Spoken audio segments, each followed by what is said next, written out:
आज मैं एक्सप्लेन करने वाली हूँ गोहो द स्ट्रे नाइट का पार्ट फर्स्ट।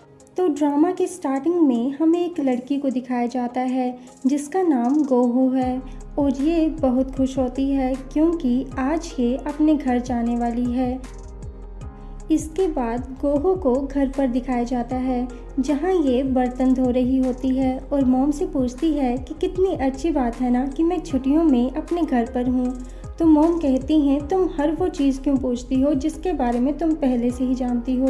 आगे ये टीवी पर शो देख रहे होते हैं तो गोहो कहती है सभी लड़के एक लड़की को कैसे पसंद कर सकते हैं और ये लड़की तो बिल्कुल मेरी तरह दिख रही है, इसकी भी 2 आंखें 1 नाक है। तो मॉम कहती हैं किस एंगल से? तुम दोनों में सिर्फ एक चीज़ कॉमन है कि तुम दोनों लड़कियां हो और कुछ भी नहीं। तभी गोहो को इसके मैनेजर की कॉल आती है जो कि इस पर चिल्ला रहे होते हैं।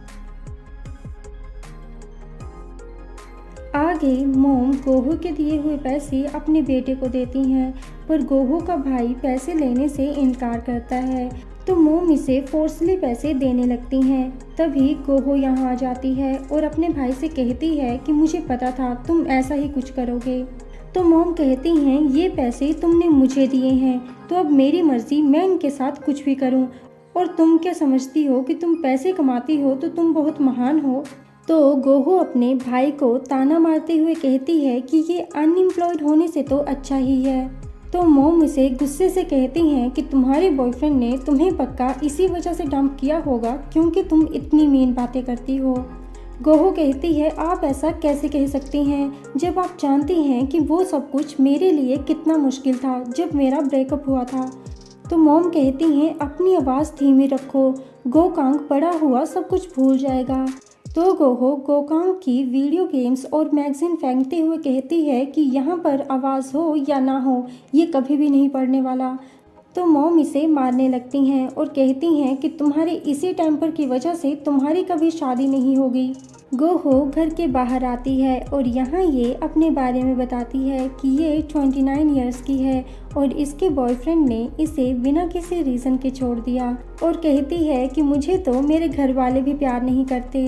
आगे गोहो एक फ्यूनरल में जाती है और अपने कोलीग्स के साथ बैठती है कि तभी यहाँ पर एक लड़की अपनी बेबी के साथ आती है।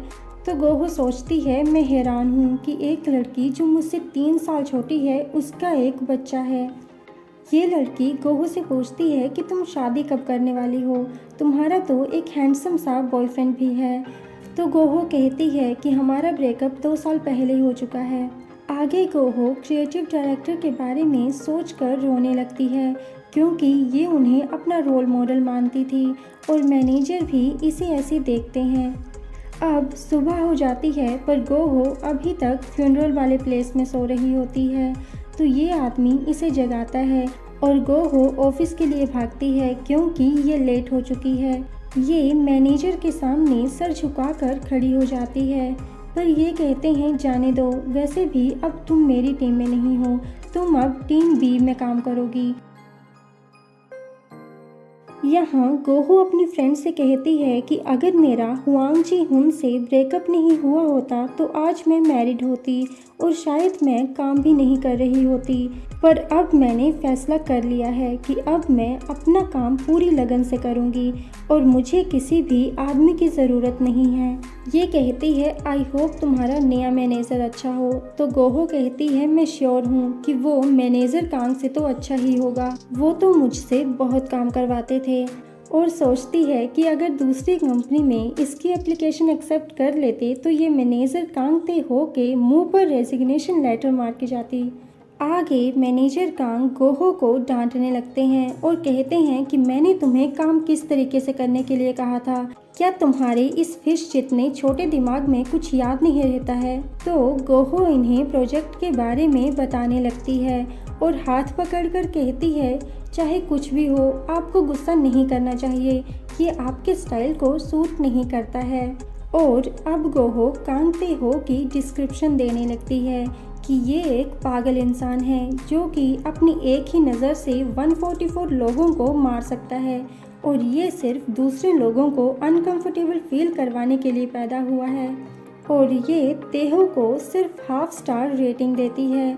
कांग तेहो गोहो को काम फिर से करने के लिए कहता है तो गोहो तेहो के पीछे से अजीब अजीब से फेस बनाने लगती है और तेहो कुछ कहने ही वाला होता है कि तभी गोहो के न्यू मैनेजर की एंट्री होती है और डायरेक्टर सभी को हुआंग जी हुन से इंट्रोड्यूस करवाते हैं और ये और कोई नहीं बल्कि गोहो का एक्स बॉयफ्रेंड है।